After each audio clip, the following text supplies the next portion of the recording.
Alors ça a mis un petit peu de temps, mais voilà, on va corriger ce DS qui date un petit peu, 19 mars, où il a 2 semaines. Hein. Mais bon, comme j'étais un petit peu occupé avec les deuxièmes années, voilà, bon, bref, vous étiez au courant. Donc, le premier exercice, première question, on nous demande de montrer que pour tout x strictement positif, x moins ln de x est lui aussi strictement positif.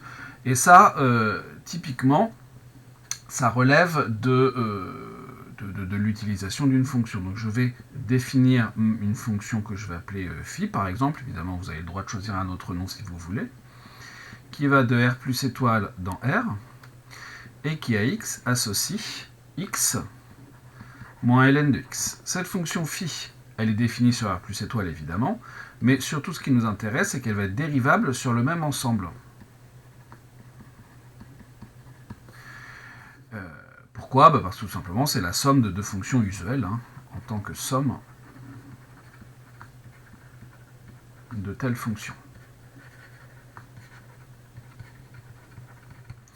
On va se donner un réel x dans r plus étoile, et je vais calculer phi' de x, c'est une fonction qui va se dériver très facilement, je vais avoir 1 moins 1 sur x, c'est-à-dire x moins 1, le tout sur x. Et vous voyez que très clairement, le signe de cette chose-là va changer en 1. Alors là, c'est même pas la peine de faire une étude de signes très compliquée, on peut direct mettre le tableau de signes de la dérivée, et donc mettre les variations de la fonction. Donc on va avoir un changement de signe en 1. On va avoir ici le signe de phi' de x, les variations de phi,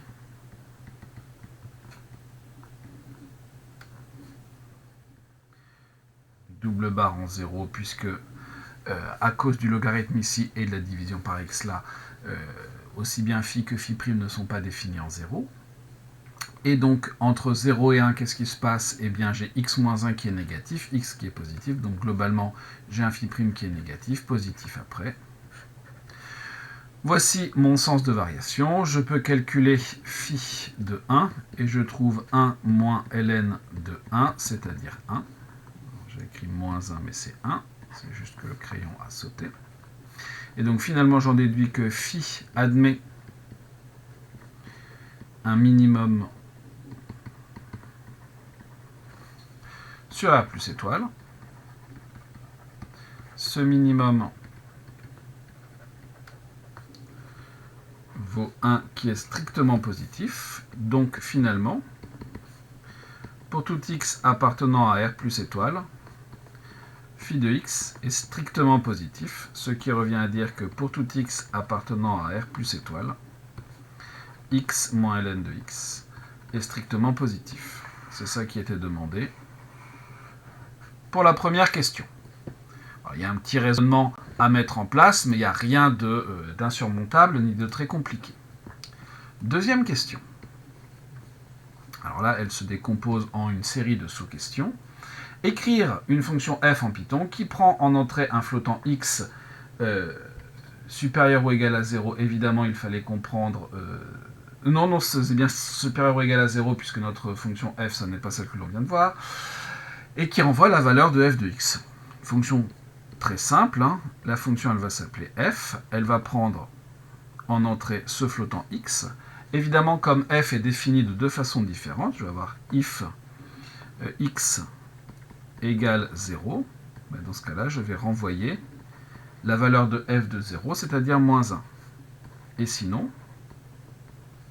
eh bien, je vais renvoyer log de x divisé par x moins log de x. Pour que ça marche comme ça, évidemment, avant ici, il aura fallu mettre un from math. Ou alors, ça marche aussi avec NumPy. Import étoile. Donc cette partie-là est à mettre avant. J'ai un petit peu mieux que ça. Voilà pour cette question de A. De B, montrer que f est bien défini et continue sur R+. Bon. En 0, pas de problème. Si je regarde ce qui se passe pour x strictement positif. Je sais que pour tout x strictement positif, x moins ln de x est strictement positif. Ce qui m'intéresse surtout dans cette première partie, c'est que ce soit différent de 0. Le numérateur ln de x existe aussi, donc f est bien défini sur R+.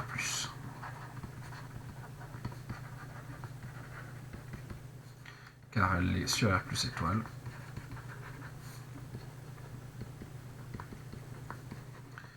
Et en 0.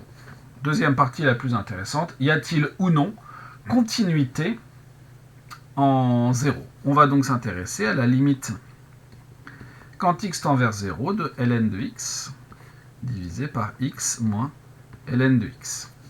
Alors, petit problème entre guillemets là-dedans, le logarithme tend vers moins l'infini, x tend vers 0, bon ça ne nous dérange pas, et moins ln de x du coup va tendre vers plus l'infini. Infini sur infini, c'est une forme indéterminée, donc il va falloir que je modifie l'écriture pour lever l'indétermination. Et ce qui marche quand même assez bien, c'est de mettre en facteur l'élément qui provoque l'indétermination. C'est-à-dire que ici, je vais mettre ln de x en facteur. Donc je vais avoir, on va détailler, x sur ln de x moins 1, c'est-à-dire la limite quand x tend vers, tout ça facteur de ln de x, de 1 sur ln de x sur x moins 1. Chercher la limite de cette quantité-là, c'est la même chose que chercher la limite de cette quantité-là. Alors vous allez me dire, oui, alors en 0, ln de x sur x, ln de x va tendre vers moins l'infini, ok, x tend vers 0, infini sur 0, non, infini sur 0, c'est pas une forme indéterminée. Or, donc la limite quand x tend vers 0 de ln de x vaut moins l'infini. La limite quand x tend vers 0, alors évidemment ici c'est sous-entendu 0 plus de 0, c'est 0 plus. Donc globalement, la limite quand x tend vers 0 plus de ln de x sur x, ça va être moins l'infini. Moins l'infini moins 1,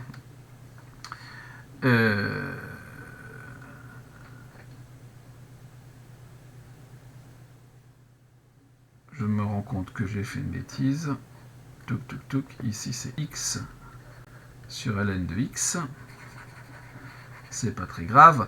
Ln de x tend toujours vers moins l'infini, et 0 sur l'infini, de toute façon, c'est pas une forme indéterminée, mais c'est donc x sur ln de x qui va tendre vers 0. Et donc, du coup, la limite recherchée, c'est-à-dire la limite de f de x en 0 plus, 1 tend vers 1, 0 moins 1, tend vers moins 1, qui est égal à f de 0. Donc f est continu en 0.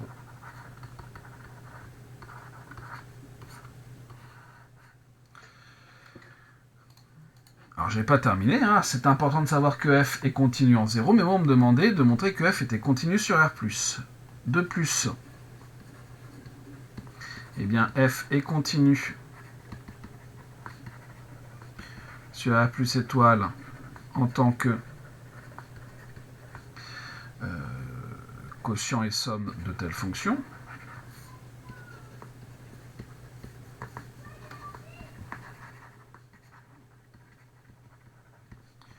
Donc finalement, continu sur R plus étoile, continu en 0. F est continu sur R plus.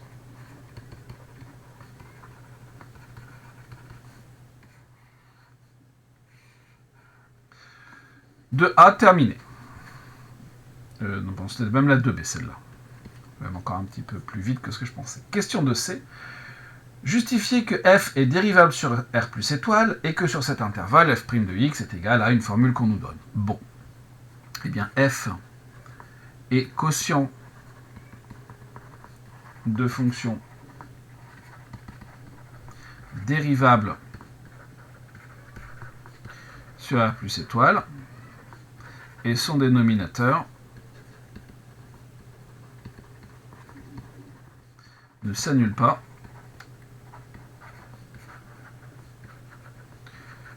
sur cet intervalle. Donc f est dérivable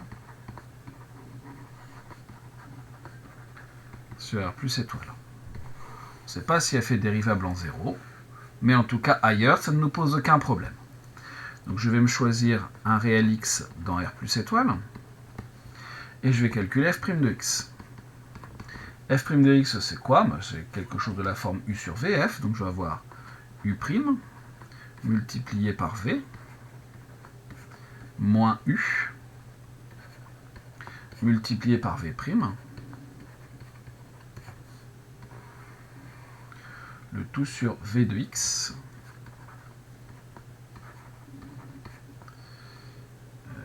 au carré. C'est-à-dire, alors je vais avoir 1, moins ln de x sur x, moins ln de x, plus ln de x sur x, le tout sur x moins ln de x, au carré, c'est-à-dire 1 moins ln de x, sur x moins ln de x, au carré.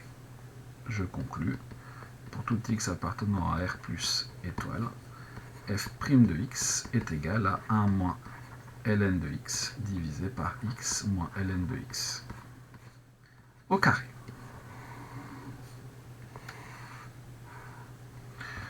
Voilà pour la question 2C. Question 2D.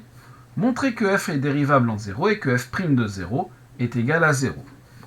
Pour ça, je vais calculer le taux d'accroissement de f en 0 et je vais commencer par me donner un h strictement positif. Le taux d'accroissement de ma fonction f en 0, en h, qui est donc f de 0 plus h, donc f de h, moins f de 0 sur h, vaut ln de h divisé par h moins ln de h, moins f de 0 qui vaut moins 1, sur h. C'est-à-dire que je vais avoir ln de h sur h moins ln de h plus 1, le tout sur h.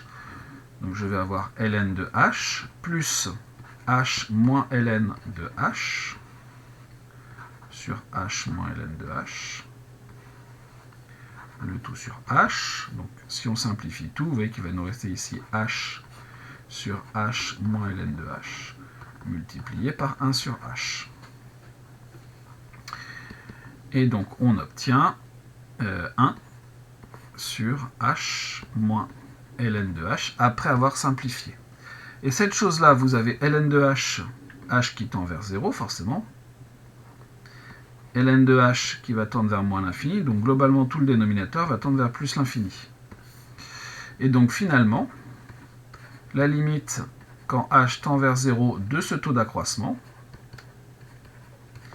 va valoir 0. Conclusion, f est dérivable en 0, puisque j'ai trouvé une limite fine, et f' de 0 égale 0.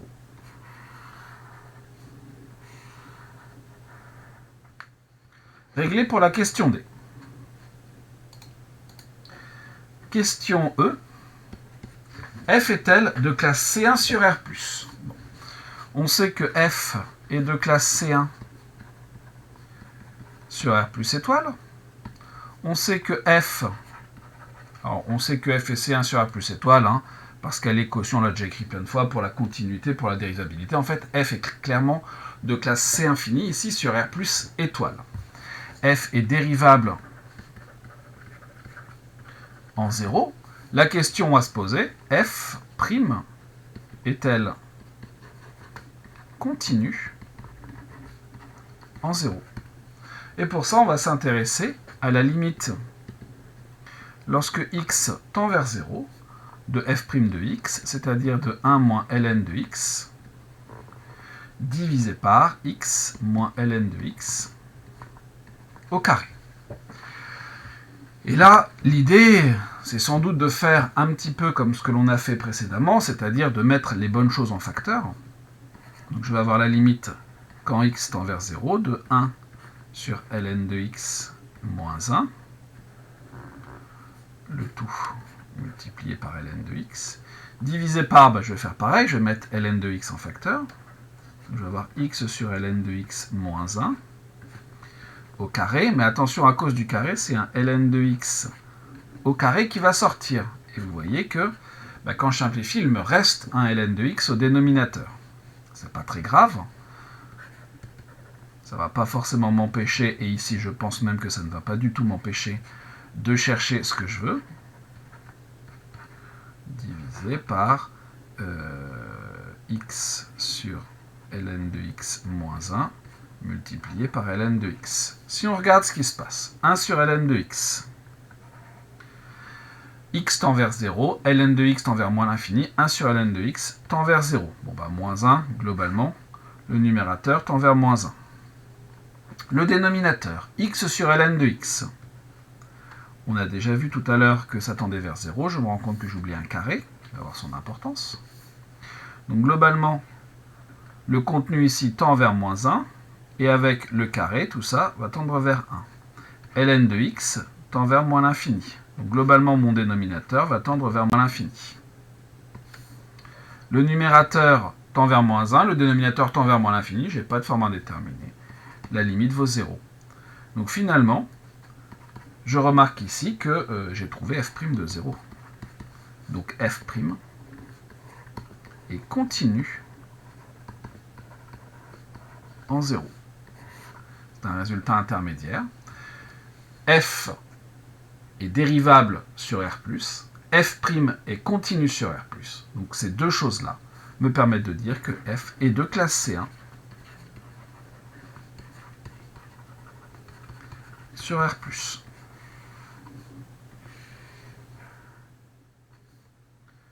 Question F. Dressez le tableau complet de variation de f en précisant les extrémas locaux ainsi que les limites aux bornes de l'ensemble de définition. Bon. F est défini sur R+, pas de problème, on connaît f', il faut qu'on s'intéresse au signe de f'. Je me donne donc x appartenant à R+, f' de x est du même signe, alors R+ étoile, hein, puisque la valeur en 0 on la connaît, f' de x va être du même signe que 1 moins ln de x. Or, 1 moins ln de x est positif, si et seulement si 1 est supérieur à ln de x, c'est-à-dire si et seulement si exponentielle de 1, donc e, est supérieur ou égal à x. Et donc, on va pouvoir construire notre tableau de variation. Donc on va avoir x, on va avoir 0, on va avoir un changement de signe en e, on va avoir plus l'infini, on va avoir le signe de f' de x.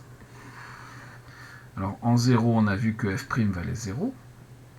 Ici, il se trouve qu'on a un autre changement de signe, et ce que l'on a écrit ici me permet de dire que je vais mettre un plus et un moins.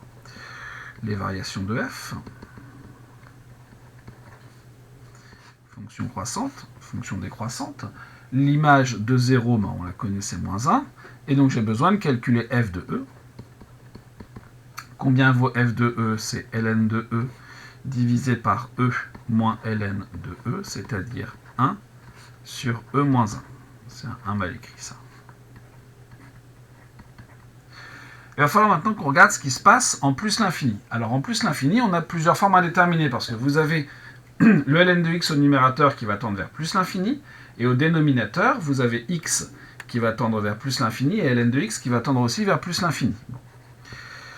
La limite quand x tend vers plus l'infini de ln de x sur x moins ln de x, ça va être quoi? Ça sera la limite quand x tend vers plus l'infini. Là aussi, je vais mettre ln de x en facteur, et ça va me faire 1 sur x sur ln de x moins 1. Alors le 1 ne me pose plus de problème, reste le x sur ln de x qui est encore une forme indéterminée. Mais cette chose-là va tendre vers plus l'infini par croissance comparée, puisque ça sera ln de x multiplié, multiplié par ln de x à la puissance moins 1.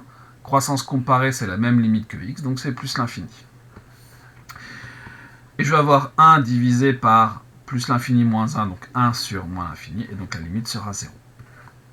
Donc voilà le tableau de variation qui m'est demandé. J'ai les valeurs du maximum local, j'ai la limite en plus l'infini, et en 0, bah, c'est pas la limite, c'est la valeur de f de 0, dont de toute façon on a dit que la fonction était continue en 0, et donc ça ne nous pose aucun problème. Voilà pour la fin de la deuxième question de cet exercice. Passons à la troisième question. On introduit la fonction g définie par g de x est égal à x carré moins x ln de x moins ln de x. Justifier que g de classe C2 sur R plus étoile et déterminer g seconde de x. Bon bah, g est de classe C2 en tant, alors, sur R plus étoile, en tant que somme et produit de telle fonction.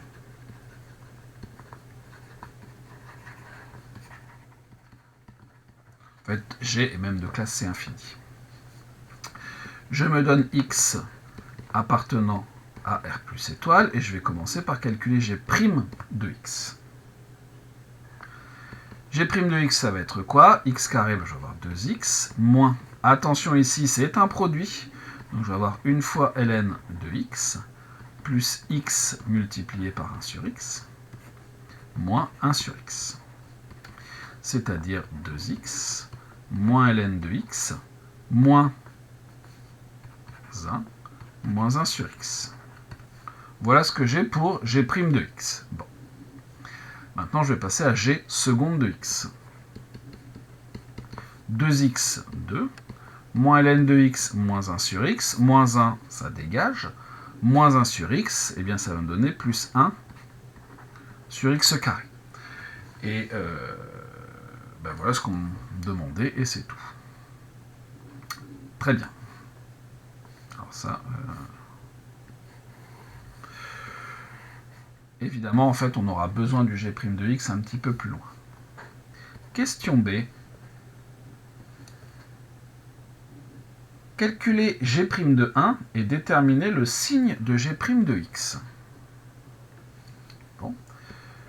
G' de 1 vaut 2 moins ln de 1 moins 1 moins 1, c'est-à-dire 0. G' de 1 égale 2 moins 1, 0, et ln de 1, ça vaut 0. On me demande de déterminer le signe de g' de x. Bon, évidemment, il y a sans doute un lien avec le g' de 1. Si je regarde cette chose-là, bah 2x moins ln de x moins 1 sur x, on ne voit pas tellement comment on va pouvoir en déterminer le signe. Évidemment, g seconde de x va sans doute être intéressant. Je me donne x appartenant à R plus étoile, et je vais regarder g seconde de x, et je vais tout mettre au même dénominateur. Donc je vais avoir 2x carré moins x plus 1, 2x carré, j'ai oublié, divisé par, j'ai tout mis au même dénominateur, qui est x carré. Et donc cette chose-là, c'est du même signe que le numérateur, c'est-à-dire que 2x carré moins x plus 1. Bon, discriminant, je pense que c'est ce qu'il y a de plus simple à faire, b carré, moins 4 fois a fois c. Je vais donc avoir 1 moins 4, c'est-à-dire moins 3, qui est négatif. Donc finalement, x, 0, plus l'infini, le signe de g seconde de x, ce qui va me donner les variations de g'.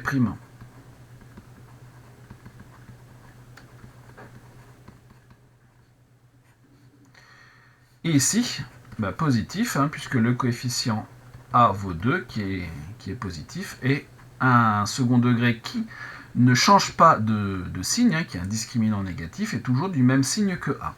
Donc voilà mes variations pour g'. Alors vous allez me dire, on n'a pas le signe de g'. Bah, on a quand même l'information que ici, en 1, g' de x égale 0. Donc si on regarde g', g' est croissant jusque 0, donc sur cette partie-là, g' est négatif. Et forcément, g' continue à croître, donc g est positif.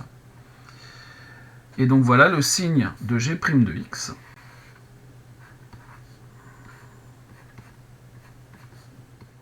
Que je déduis de ces variations. Ici, je vais avoir moins. Ici, je vais avoir plus. Question C. Dresser le tableau complet des variations de g en précisant, blablabla, comme on a fait tout à l'heure. Donc finalement, ici, on va avoir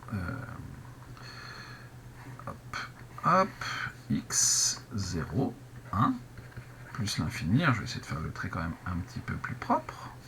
Ici, j'ai mon signe de g' de x que je viens de déterminer. Alors j'aurais pu poursuivre le tableau précédemment, mais pour des questions de lisibilité, je vais en faire un deuxième. Donc en 0, valeur interdite, en 1, 0, moins plus, et donc voilà ma fonction g. Je vais calculer g de 1. G de 1, je vais avoir 1 au carré, moins 1 fois ln de 1, donc 1 fois 0, moins 0, c'est-à-dire 1. Voilà ma fonction g. Ensuite, la limite en 0. Limite quand x tend vers 0 de x carré moins x ln de x moins ln de x. Cette chose-là va valoir, eh bien ici vous avez 0, ici vous avez 0 par croissance comparée, ici vous avez moins l'infini. Donc globalement, vous allez trouver plus l'infini. En plus l'infini, la limite quand x tend vers plus l'infini de x carré moins x ln de x moins ln de x. Alors là, on a un souci parce que x carré tend vers plus l'infini, mais le reste tend vers moins l'infini. Pour s'en sortir, le mieux finalement, c'est de mettre x ou x carré en facteur, carrément. Limite quand x tend vers plus l'infini de x carré, facteur 2, 1, moins x puissance moins 1 ln de x, moins x puissance moins 2 ln de x.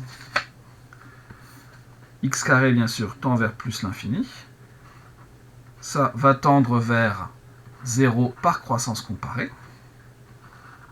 Ça tend vers 0 par croissance comparée. On se rappelle que les croissances comparées, c'est toujours quand c'est écrit sous forme de produit, éventuellement sous forme de quotient. Et donc, globalement, cette chose-là va tendre vers 1. Et donc, comme limite, vous trouvez plus l'infini multiplié par 1, c'est-à-dire plus l'infini. Et voilà votre tableau complet de variation. Reste la dernière question.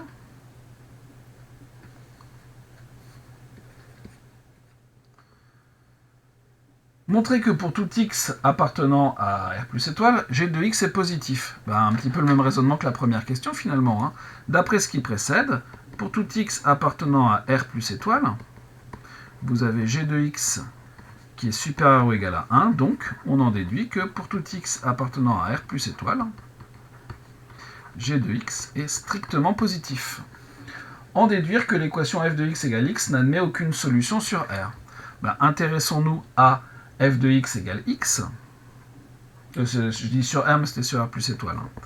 F de x est égal à x, si et seulement si vous avez par exemple ln de x sur x moins ln de x qui est égal à x, c'est-à-dire ln de x est égal à x facteur de x moins ln de x, c'est-à-dire x carré moins x ln de x est égal à ln de x, c'est-à-dire x carré moins x ln de x moins ln de x qui vaut 0, c'est-à-dire encore g de x égale 0. Dire que f de x est égal à x, c'est exactement la même chose que g de x égale 0. Or, pour tout x appartenant à R plus étoile, g de x est différent de 0. Donc, on en déduit que pour tout x appartenant à R plus étoile, f de x est différent de x. L'équation n'a donc pas de solution.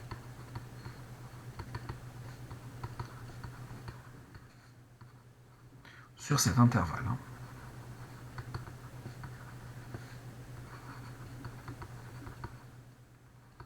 Et en fait, vu que f est défini sur R+, qu'il n'y a pas non plus de solution en 0, il n'y a pas du tout de solution à l'équation f de x égale x.